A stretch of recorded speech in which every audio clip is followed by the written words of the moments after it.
Hello, everyone, and welcome to the Fuban Forum. I'm Michael Rock, coming from early morning in New York City, midday in Milan, and evening time in Taipei. And I'm really so happy to have Chiara Costa here with us today from Fondazione Prada.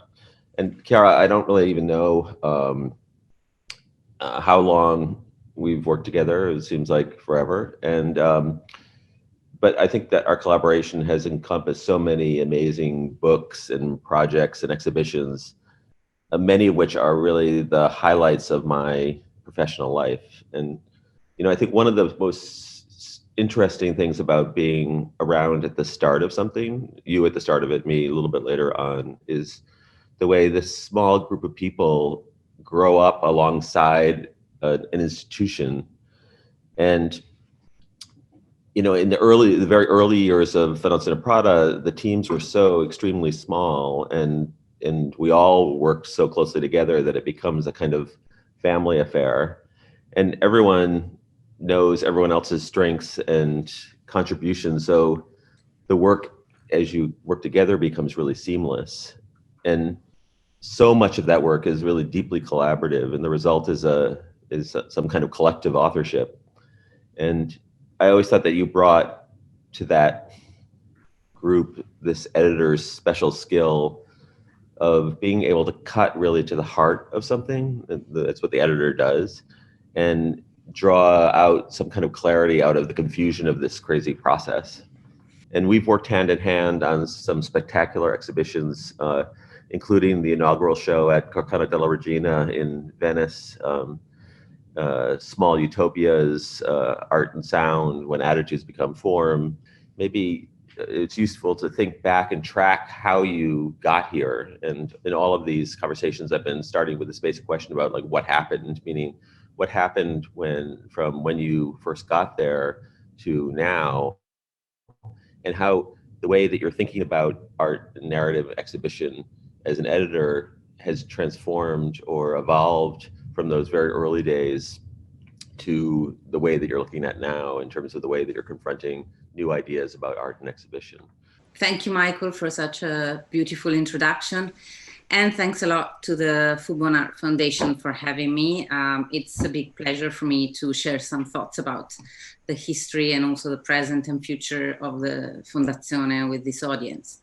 The Fondazione has been founded in 1995. And it is true that you can see a big shift in the activities through these 25 years now. Since the beginning, it was mainly 2 shows per year. It was monographic shows, so related to, devoted to a single artist. And this lasted until 2010, I would say. And you're right, it was 5 to 7 people working at the Fondazione at the time. So it was a small group of people who knew each other very well and worked in very good harmony. And then since we opened the new venue, it kind of all of a sudden became 30 people working for the Fondazione. So there has been truly a big change.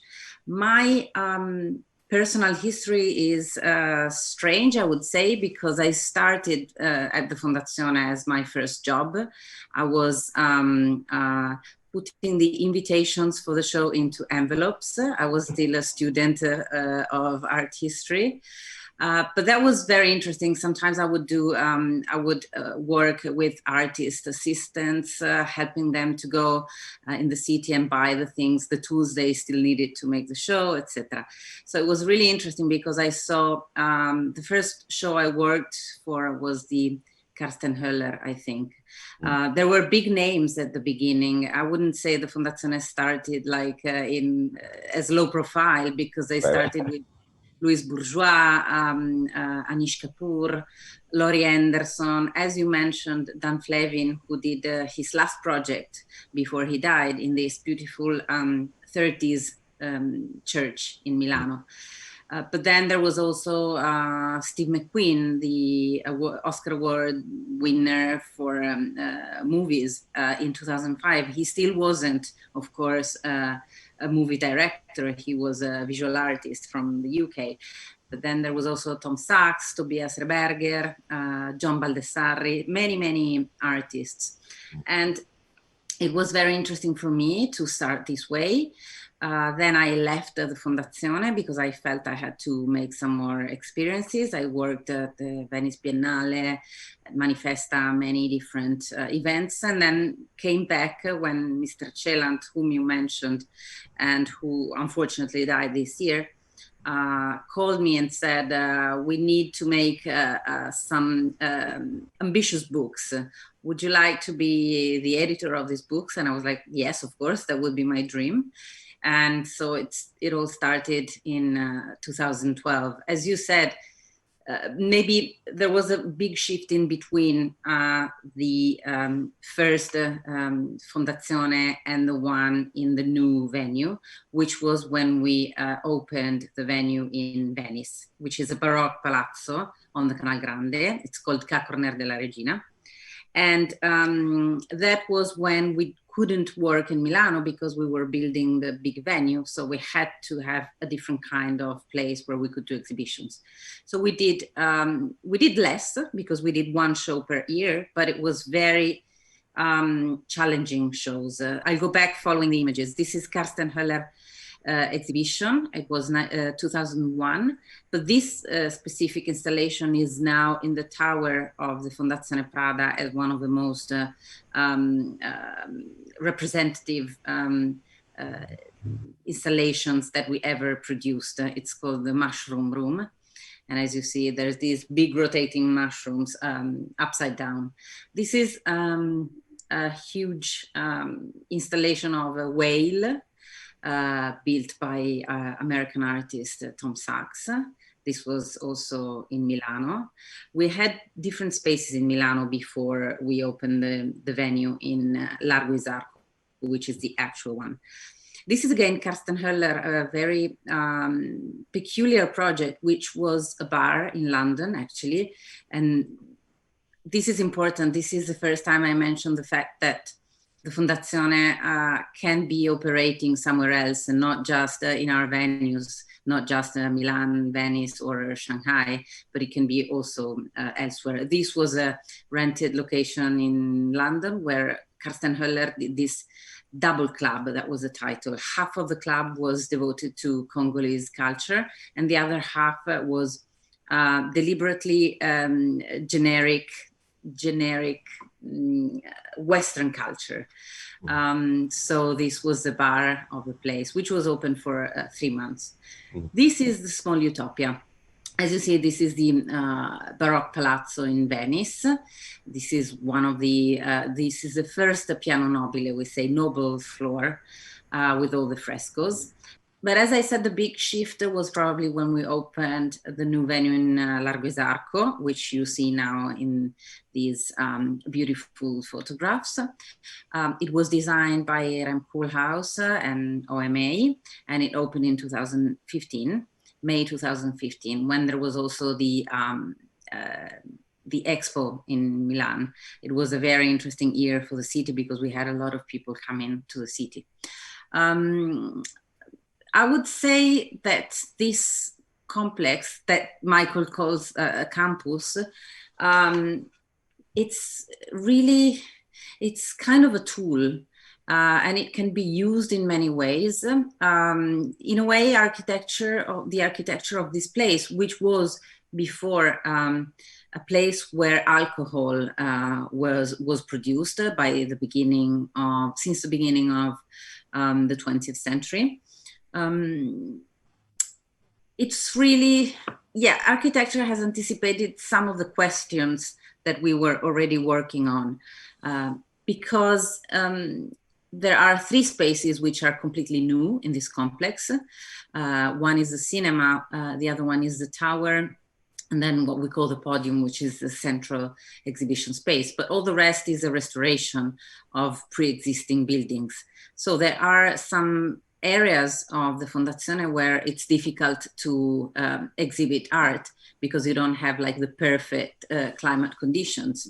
But that is really what has forced us to think deeper in terms of display. And display has for sure been one of our main issues so far. And the architecture of the Fondazione Largo Isarco has really challenged us to work in an unexpected way, I would say. Nothing is given for granted and nothing is easy for us when we make a show in this space, which is, let me say, fantastic, although you feel terrible when you're doing it. Then when it's done, you turn back and you think, wow, that was really good to have some problems, I would say, because we couldn't put that work over there. We had to change, and then we had to think double. That's fantastic. So we opened actually with two shows. One was in Venice and one was in Milan. You're seeing right now the images. This was Milan, it was called Serial Classic, while Venice had Portable Classic. It was still about the seriality of classical art. So you would see more than one Roman copy taken from original Greek artworks. And for this show, I think we did with Michael, we did a very important work in terms of graphic design and display, because we had to explain to the audience, as you see in this image here, that is, I think, the Apollo from Kassel. But that is a new copy that was done by researchers to show how statues were done at the time. So how could we explain that there was an existing but lost original? And this is how we, with these, how can you define it, Michael? These ghostly statues on the ground, they suggest the idea that there was an original which is gone. But what we know, we don't have images, of course, we don't have pieces of it, but we have literature. So we had these ghosts and shapes, and then we have the literature source by which we know this original statue existed. So it was a very challenging project for us, for the curator Salvatore Settis, for you, Michael, I guess, because it wasn't really easy to envision all of this. But, you know, it was a super successful show. So, and it was very interesting for us to start with an archaeology show and not with a contemporary art show. It was a way to say we're open to everything and anytime. But I think that was really, Chiara, a kind of real statement, because it was the first show in the new campus, and I think everyone expected to see contemporary art. And but what you presented was a kind of contemporary methodology and a contemporary thinking, but using classical art, you know, so identified with Rome and with Italy as the object for the methodology. And so it was really, I think, such a twist on expectation as much as on exhibition program. And the exhibition designed by Oma, and you know, and I thought I had a picture of Venice, but these double exhibitions happening simultaneously, it was sort of, you know, I think it was the time when FP really made a kind of bold movement into capturing methodology as the subject of the institution somehow.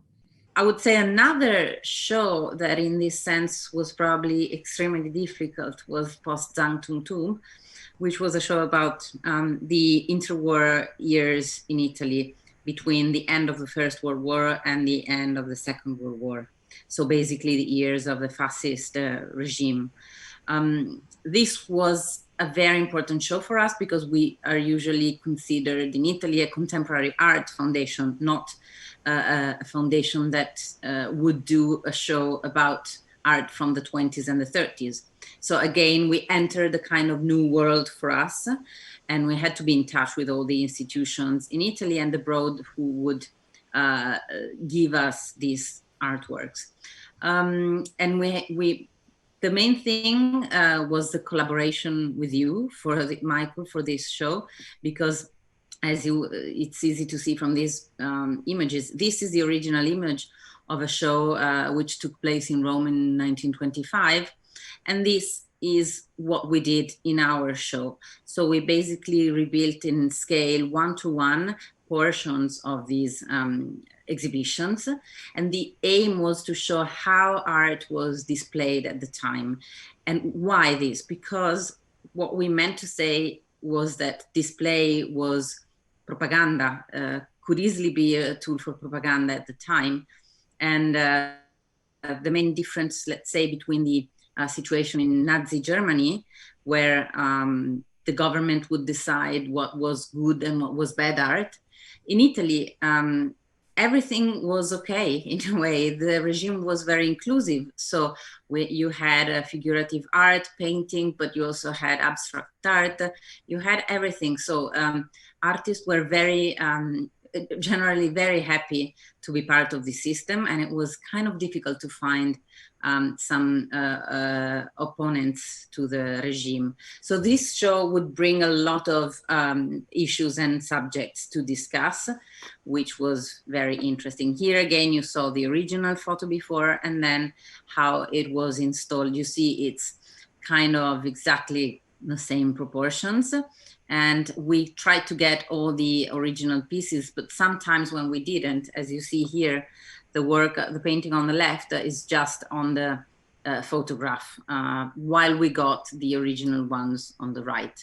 So it was really like an investigation work that we did for a couple of years before we could really realize this exhibition. And this was a specific part related to a show, a real propaganda show of the 30s, of the fascist regime, which was hard for us because we had to find a way to display this without being it a celebration of the fascist regime. So we decided to only have these black and white pictures, but in the same room, we understood that we needed to be talking about history. So we needed facts. We couldn't just show these displays. So we had this big wall that you see here with all the main historical facts of the period. So it was very important that this would happen all over the show, of course. You had to always remember that it wasn't just about art and culture. It was about the story of a nation and also other nations through 20 years. So it's not just about art. Art is not a separate world. It was totally into the world of the regime at the time.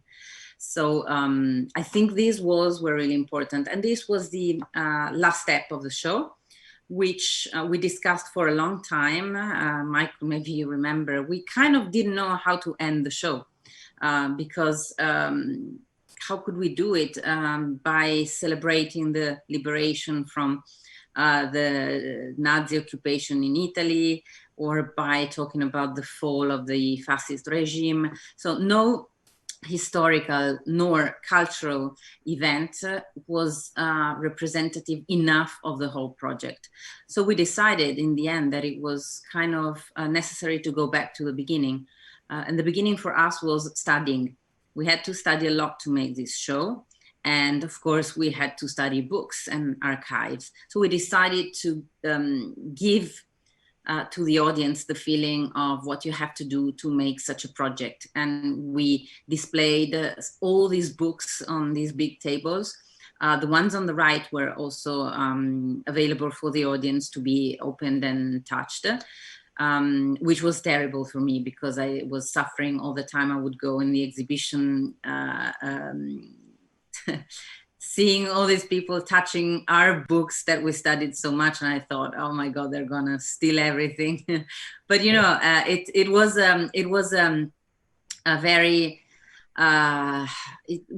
about sharing seriously in this case, and it was definitely the best end for this show. You know, we looked at only a few exhibitions, but this is just like a tiny fraction of so many amazing projects and exhibitions and installations and experiences. So, you know, I'd really encourage everyone to look at the Fondazione Prada website and go to the archive, because when you look at it all together, it's really an astounding number of things that the institution's done, and really inventive and and imaginative kinds of art experiences that the Fondazione Prada is originating. So, I'm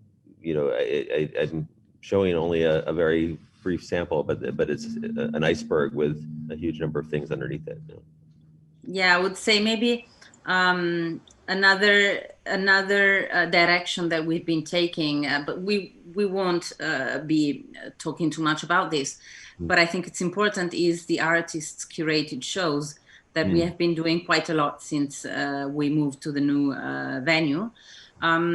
These are among the most difficult shows to work on, in my opinion, because what you have to do is to shape the artist's critical thoughts.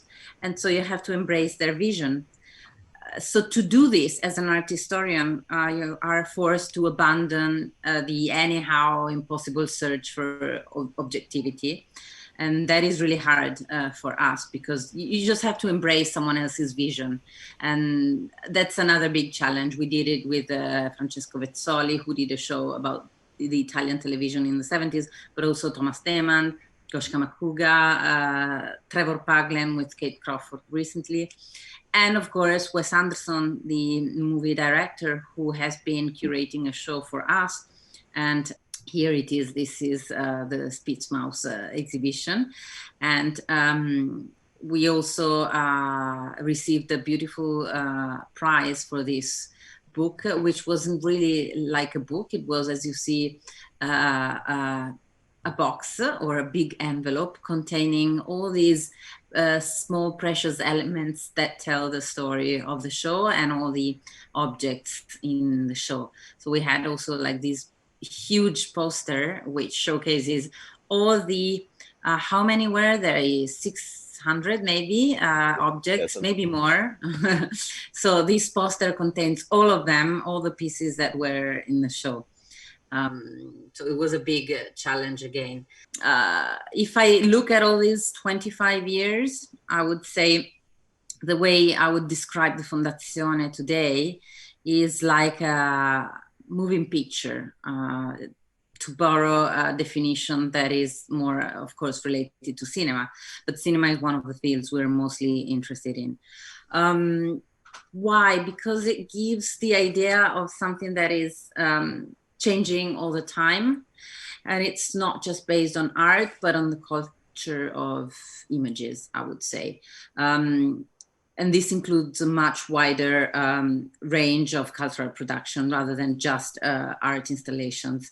And I'm thinking one example for all would probably be the installation that movie director Alejandro Iñárritu did for the Fondazione, which was a VR experience in which the audience, one by one, would cross the border between Mexico and the United States and meet the police and be arrested. So it was a very hard situation to live. It was 15 minutes, not that long, but 15 minutes in which you actually were in the desert, walking barefoot and being arrested by people who don't speak your language. So it was incredible because you really felt you had a glance on how these people feel when they do this, when they cross the border to look for a new life. And that's not cinema, that's not art. How do you define it? I don't know. That's why I think it's interesting not to have to stick to one definition. I think for our last short segment, I think that you're segueing perfectly into the second question, which is, what's next? And, you've just, fairly recently taken over the directorship of the Fondazione and now have to imagine a future for it. And so, you do that at a time which is, an incredible upheaval of the moment of COVID, incredible impact on Milan, on the world in general, on the way that we think about being together, about art exhibitions, and then you have to, with your team, imagine a post-COVID future, and also to really consider the field and where these experiences and cultural events will go. And so I'm curious if you could talk a little bit about that, about where are we going now and what's next for FP? Yeah, as I was saying, there are no rules in the way we can and may expand our ideas. I would say that in the next 3 years, we will be focusing on a very important project named Human Brains, which is a project about neuroscience and what we know about our brains. One of the keywords, as you suggested, is the nature of innovation. If that was something that we were looking for in the past, I think today we have to think of a new keyword, which is, to me, probably trying to be relevant at developing ideas for the present. And, actually also the word present doesn't really make sense anymore. We have to think of a present future also, because at least if we think of the future, there is some positivity that we can bring in, because the present has been quite tough. We had the time to think more, to stop for a little while. And I think this helped us very much to shape better also the neuroscience project. And the urge of doing is something that is a heritage from our past pre-COVID life. But again, to be relevant, you need to take your time and go deeper into subjects you're studying.